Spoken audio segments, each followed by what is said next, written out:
Hello friends, welcome to my channel. आज हम बात करेंगे सेंटम इलेक्ट्रॉनिक शेयर के बारे में। ये स्टॉक देखो मेरे पास पहले था, तो इस पर मैं इसलिए आज बात कर रहा हूँ क्योंकि देखो वो टाइम से आज मैं ये स्टॉक को रखा रहता तो क्या रिटर्न्स मेरे रहते, और मैंने वो टाइम पे प्रॉफिट कितना बुक किया, कितने टाइम में लिया, ये भी बताऊँगा। अभी के लिए ये स्टॉक कैसा है ये भी हम बात करेंगे। तो देखते हैं वीडियो के अंदर। तो वीडियो एंड तक देखो, और वीडियो अच्छा लगेगा तो ज़रूर चैनल को सब्सक्राइब करना। तो सेंटम इलेक्ट्रॉनिक्स ये कंपनी करती क्या है? तो ये काफ़ी बड़ी कंपनी है, ग्रुप है, ग्लोबल कंपनी है। यहाँ पर आप देख सकते हो ये बाहर की कंट्रीज़ के साथ भी काम करती है। और ये यहाँ पर देख सकते हो किन लोगों के लिए काम करती है, ये कौन से सेक्टर्स के लिए। तो यहाँ पर ये सारी चीज़ें आप देख सकते हो, ठीक है। तो ये सारे लोगों के लिए या इन सेक्टर्स के लिए काम करती है। तो काफ़ी बढ़िया ये इलेक्ट्रिक चीज़ें इनके लिए बनाती है। और उनके अंदर कौन से प्रोडक्ट आते हैं, किस टाइप के। तो यहाँ पर देखो ये चंद्रयान 3 के अंदर भी इनका जो इलेक्ट्रिक पार्ट्स है वो यूज़ हो गए हैं इसरो के लिए। तो ये देखो काफ़ी बड़े पैमाने पे काम करती है कंपनी, तो काफ़ी बड़ी और अच्छी बात है। और यहाँ पर ये कंपनी के बारे में मैं यहाँ पर दिखा देता हूँ। देखो फ़िलहाल अगर आपको ये चीज़ जाननी है तो यहाँ पर आप मैं बता देता हूँ।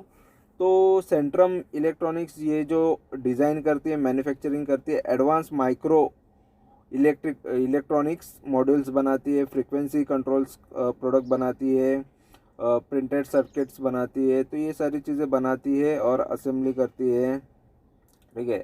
तो जो मिलिट्री, एरोस्पेस, कम्युनिकेशन में यूज़ होता है, ट्रांसपोर्टेशन में, इंडस्ट्रियल इलेक्ट्रॉनिक्स में ये सारी चीज़ें यूज़ होती है, ठीक है। अभी देखो ये 1400 का भाव है, 1400 के भाव पे ये स्टॉक अभी मिल रहा है। यानी मैंने जब लिया तब क्या भाव था ये जस्ट दिखा दूंगा आपको।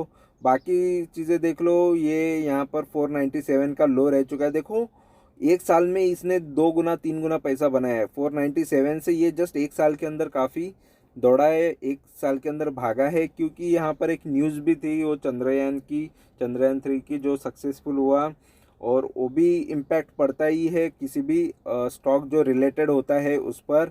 और बाकी सारी चीज़ें तो इसकी बिजनेस पे भी होता है। तो ये एक चीज़ है। और 1804 करोड़ की देखो मार्केट कैपिटल भी इतना ज़्यादा नहीं, लेकिन ये जैसे स्टॉक का भाव बढ़ गया वैसे मार्केट कैपिटल भी ऑटोमेटिकली बढ़ जाता है। स्टॉक का पी अभी महंगा नज़र आएगा वैल्यूएशन वाइज।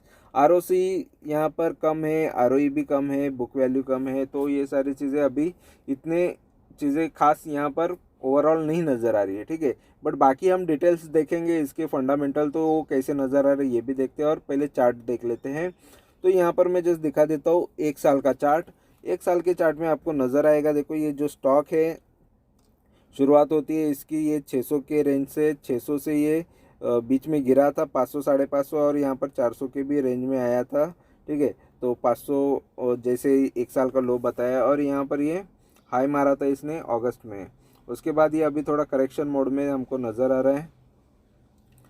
3 साल की बात करेंगे तो देखो 3 साल में ये स्टॉक काफ़ी कम भाव पे मिल रहा था। देखो 274 का, यानी जिसने भी लिया समझ लो 8-9 गुना उसने पैसा बना दिया 2020 में। जिसने भी ये कंपनी में ज़्यादा से ज़्यादा क्वांटिटीज़ खरीदा। देखो क्वांटिटीज़ का एक हमेशा ये रहता है कि आपके पास सही भाव पे, कम भाव पे ज़्यादा क्वांटिटीज़ रहे तो आप काफ़ी ज़्यादा स्टॉक मार्केट में कमा सकते हो। लेकिन देखो तुरंत नहीं मिलता है, सब्र भी इतना टाइम तक उसको करना पड़ेगा। देखो कितना टाइम सब्र करना पड़ता है, यानी 2020 से लेके 2023 तक वेट तो करना पड़ा। चलो डबल तो हो जाता है 2023 तक, 200-250 का शेयर यहाँ पर 500 के ऊपर जाता है। लेकिन उसके बाद देखो फिर कितनी तेज़ी से दौड़ता है, तो थोड़ा वेट भी करना पड़ता है। इतनी तुरंत कोई भी शेयर ग्रोथ नहीं देता। और 5 साल की बात करेंगे तो देखो यहाँ पर 300-350 के भाव पे था, और उसके बाद ये थोड़ा गिरावट में मिलने लगा, ठीक है। वो गिरा फिर उसके बाद बढ़ा। तो ये देखो ये काफ़ी समय जो ये लॉन्ग टाइम है, तो इतना टाइम तक तो स्टॉक ऊपर नीचे होते रहता है 5 साल में। फिर ये सडनली बढ़ जाता है। और 10 साल की बात करेंगे तो 10 साल में भी देख लो 129 का भाव था। तो 129 से काफ़ी तेज़ी से ये भागा शेयर। तभी इसका देखो ये जो 129 से इसने 8 गुना पैसा तो बना दिया था जस्ट यहाँ पर 2013 से। 2015 मतलब 2 साल के अंदर इसने 8 गुना पैसा, देखो ऐसा कहीं पर भी नहीं होता। ठीक है, ये जस्ट शेयर मार्केट में ही हो सकता है। तो वहाँ से ये स्टॉक देखो फिर उसके बाद गिरावट दिखाई इसने। ठीक है, 800 से फिर ये 200-250 के रेंज में मिलने लगा। तो ये भी चीज़ें होती है ये मार्केट में, अगर सही टाइम पे ना निकलो तो फिर से वो जितना प्रॉफिट हमने कमाया रहता है वो निकल जाता है, वो चला जाता है। तो वो चला जाने के बाद यहाँ पर देखो 200-250 के भाव पे ये मिलने लगा। ठीक है, तब तक जिसने वेट किया या प्रॉफिट बुकिंग की, तो प्रॉफिट बुक भी टाइम टाइम पे करना भी चाहिए, अगर आपके पास क्वांटिटीज़ अच्छी हो तो, ज़्यादा हो तो। प्रॉफिट ले लेने का, फिर डाउन पे मिले तो फिर ख़रीद लेने का। तो ये चीज़ें करोगे तो थोड़ा अच्छा प्रॉफिट, इसीलिए मैं शॉर्ट टर्म ट्रेडिंग भी करता हूँ, लॉन्ग टर्म ट्रेडिंग भी करता हूँ, या लॉन्ग टर्म के लिए रख भी देता हूँ कोई अच्छे स्टॉक रहेंगे तो।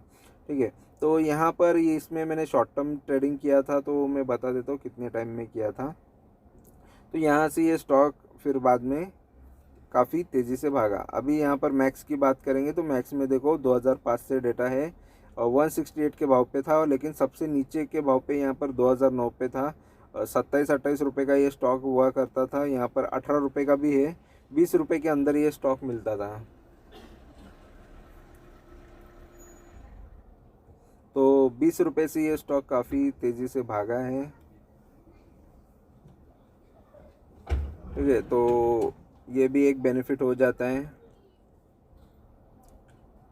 और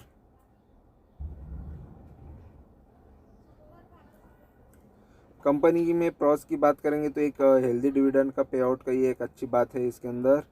नेगेटिव चीज़ में देखा जाए तो देखो इसका बुक वैल्यू नेगेटिव बता रहा है, क्योंकि इसका बुक वैल्यू काफ़ी कम है। और लोएस्ट इंटरेस्ट कवरेज रेशियो, यानी कंपनी पर लोन भी ज़्यादा आपको नज़र आएगा, आगे हम देखेंगे। सेल्स ग्रोथ इतनी अच्छी नहीं है कंपनी का, यहाँ पर देखेंगे लो रिटर्न ऑन इक्विटी है। Company has a high debtors है, डेटर्स डेज काफ़ी हाई है इसके। पेयर कंपैरिजन करेंगे तो देखो भारत इलेक्ट्रॉनिक की इसमें सबसे नंबर 1 पे यहाँ पर नज़र आ रही है, इलेक्ट्रॉन 98,000 करोड़ से। हनीवेल ऑटो यहाँ पर 32,800 करोड़ है। सिरमा है ये 11,600। डेटा पैटर्न्स ये 11,370। सीएट है, डीएलएम 5,500। शिवालिक है 3,148। डीसीएक्स सिस्टम है 2,700 करोड़ की। और सेंट्रम इलेक्ट्रॉनिक्स ये 1,800 करोड़, सबसे नीचे छोटी कंपनी है इन सब में। और क्वार्टरली रिजल्ट्स की बात करेंगे तो देखो जून 2020 से 189 करोड़ से लेके यहाँ पर जून 2023 तक सेल्स देखो कितनी ग्रो हुए, 244 करोड़। सबसे ज़्यादा सेल कंपनी ने किया है 316 का, वो भी लास्ट ईयर में मार्च 2023 में, लास्ट क्वार्टर में। ठीक है, और उसके बाद इतना कोई खास है नहीं। और अगर हम देखेंगे नेट प्रॉफिट की बात करेंगे तो देखो कंपनी ने ज़्यादा यहाँ पर क्वार्टरली नेट प्रॉफिट नहीं किए, कभी बीच में कभी प्रॉफिट कर रही है, ठीक है प्रॉफिट बढ़ रहा है, कभी गिर रहा है प्रॉफिट्स, कभी बढ़ रहा है, यानी कभी अच्छा पॉजिटिव है कभी नेगेटिव है। मेजॉरिटी नेगेटिव हमको नज़र आ रहा है। यहाँ पर 25 करोड़ का प्रॉफिट किया, फिर यहाँ पर अभी हमको एंडिंग में 1.5 करोड़ का प्रॉफिट नज़र आ रहा है। तो प्रॉफिटेबिलिटी यहाँ पर कंटिन्यू में नहीं नज़र आ रही है, जस्ट कभी लॉस है तो कभी प्रॉफिट नज़र आ रहा है। और प्रॉफिट एंड लॉस की बात करेंगे तो देखो 257 करोड़ का यहाँ पर कंपनी सेल कर रही थी 2012 में, अभी कर रही है 923 करोड़ का, यानी काफ़ी ग्रोथ अच्छा कंपनी में देखने मिला है सेल्स के मामले में। और यहाँ पर 9 करोड़ का 2012 में कंपनी ने प्रॉफिट किया था, अभी देखो 7 करोड़ का। कोई ज़्यादा ग्रोथ हमको देखने नहीं मिल रही, क्योंकि बीच बीच में कंपनी ने लॉस भी कर रही है।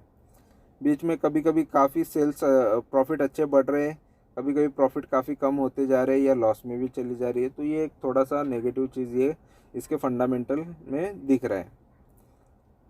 तो लेकिन फिर भी इन्वेस्टर यहाँ पर हैप्पी है। 10 साल से जो भी इन्वेस्टेड है उनको 29% सालाना रिटर्न मिले हैं। 5 साल से जो भी इन्वेस्टेड है उनको 31% सालाना रिटर्न है। 3 साल से जो भी इन्वेस्टेड है 71 सालाना रिटर्न दे रहा है। 1 साल से जो भी इन्वेस्टेड है उसको 144% सालाना रिटर्न मिला है। तो ज़बरदस्त रिटर्न्स के मामले में तो काफ़ी अच्छा रहा है ये शेयर। बैलेंस शीट की बात करेंगे तो देखो बैलेंस शीट में रिजर्व ये कंपनी का है 198 करोड़ का है, लोन 308 करोड़, मतलब रिजर्व से ज़्यादा लोन यहाँ पर नज़र आ रहा है कंपनी पर। और अगर हम देखेंगे तो यहाँ पर देख लो शेयर होल्डिंग पैटर्न में, शेयर होल्डिंग में सबसे ज़्यादा शेयर्स तो प्रोमोटर के पास होल्डिंग है, ये सबसे अच्छी बात है। और यहाँ पर फॉरेन के इन्वेस्टर के पास ½ है। डीआईएस के पास काफ़ी अच्छा है होल्डिंग, ठीक है, डीआईएस ने काफ़ी अच्छे से इनमें होल्डिंग लेके रखी है। और यहाँ पर पब्लिक ने 32 या पौने 33 करोड़ का, ये 33% का यहाँ पर होल्डिंग लिया है। तो इन्वेस्टमेंट सभी ने किया है ये स्टॉक के अंदर, सबका अच्छा खासा इन्वेस्टमेंट नज़र आ रहा है।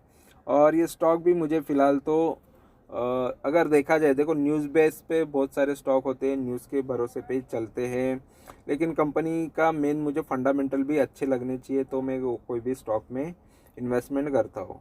तो फिलहाल देखो मैंने इसको ट्रेडिंग के हिसाब से लिया था, और ट्रेडिंग के हिसाब से लेने के बाद मैं बता देता हूँ। यहाँ पर देखो सेंट्रम इलेक्ट्रॉनिक्स का नाम आपको नज़र आएगा, ठीक है। तो इसको मैं जुलाई 2021 में ख़रीदा था 400 रुपये पे, और यहाँ पर 525 पे बेच दिया, 31% ले लिया और निकल गया। तो मेरे वेबसाइट पे ये सारे स्टॉक आपको जो नज़र आ रहे हैं, इनमें से इसी तरीके से प्रॉफिट लिया, ये सारे पोस्ट है, ये होम पेज पे आपको नज़र आएंगे, ये सारे पोस्ट है। और यहाँ पर ये मैंने प्रॉफिट कौन से स्टॉक में लिया है उनकी पूरी लिस्ट है। तो इनमें से आप देख सकते हो, जिस पर भी क्लिक करोगे आपको उनके वीडियोस प्ले हो जाएंगे। तो कुछ मिस हो गए हैं, उनके मैं वीडियो अभी बना के मैं मेरे रिकॉर्ड के लिए यहाँ पर रख रहा हूँ। लेकिन ये एक स्टॉक भी मुझे पता रहता है कि ये स्टॉक में मैंने इन्वेस्ट किया था, कौन से भाव पे लिया था, कौन से पे बेचा था, इसलिए मैं ये चीज़ें कर रहा हूँ, ठीक है। और बाकी जिनके पास ये स्टॉक होंगे उनको भी ये चीज़ें पता चल जाएगी। तो सेंट्रम इलेक्ट्रॉनिक्स का 400 पे लिया, 525 पे बेचा, जस्ट एक 6 जुलाई को लिया था, और 13 जुलाई को, ये एक हफ्ते के अंदर ये सेंट्रम को मैंने बेच दिया था। तो यहाँ पर जुलाई के टाइम पे मैंने ख़रीदा था 2021 में, ठीक है, जुलाई 2021 में ये स्टॉक को मैंने ख़रीदा था और तुरंत बेच दिया था 400 के आसपास खरीद के। ये सडनली काफ़ी बढ़ा, और वो बढ़ने के बाद मैंने इसको बेच दिया था, ठीक है। तो 525 के आसपास मैंने बेच दिया था, तभी ये हो गया था 525। तो यहाँ पर देख रहे हो कि 400 के अंदर में जुलाई के महीने के अंदर ही ये काफ़ी तेज़ी से भागा। फिर उसके बाद थोड़ा सा गिरावट इसने दिखाई थी, लेकिन फिर भी उसके बाद भी 600 तक भी पहुंचा था। अगर मैं और भी ज़्यादा होल्ड करता तो होता, लेकिन अप डाउन तो चल ही रहा था। लेकिन ये अभी बढ़ा है, ये ज़्यादा से ज़्यादा बढ़ा है, ये 2023 में आके बढ़ा। उसके पहले ये अप डाउन तो कर ही रहा था। तो देखो जितना रिटर्न्स मुझे लेना था मैं ले चुका हूँ ये स्टॉक में से। और प्रॉफिट करने की आदत है, तो शॉर्ट टर्म ट्रेडिंग या ट्रेडिंग करने की आदत की वजह से मैं इसमें शॉर्ट टर्म ट्रेडिंग कर लिया मैंने। अभी लॉन्ग टर्म भी कुछ शेयर्स मैंने रखे हैं जो मेरे चैनल पे आपको नज़र आएंगे, और यूट्यूब चैनल पे, वेबसाइट पे, सभी जगह मैंने इन्फॉर्मेशन डाल के रखी है, टेलीग्राम चैनल पे भी बताते रहता हूँ। तो जस्ट ज्वाइन हो जाओ, हर जगह से आपको जस्ट इन्फॉर्मेशन लेनी है फ्री में लाइफ टाइम के लिए, ठीक है। जस्ट इन्फॉर्मेशन के लिए वीडियोस होते हैं, बाकी कोई आपसे उम्मीदें नहीं रहती है ये चैनल से। तो आपको ये वीडियो अच्छा लगा, इन्फॉर्मेशन अच्छी लगी है तो ज़रूर चैनल को सब्सक्राइब कर सकते हो, लाइक करो, कमेंट करो, दोस्तों के साथ शेयर करो। Thank you very much for watching my video. Thank you, bye bye.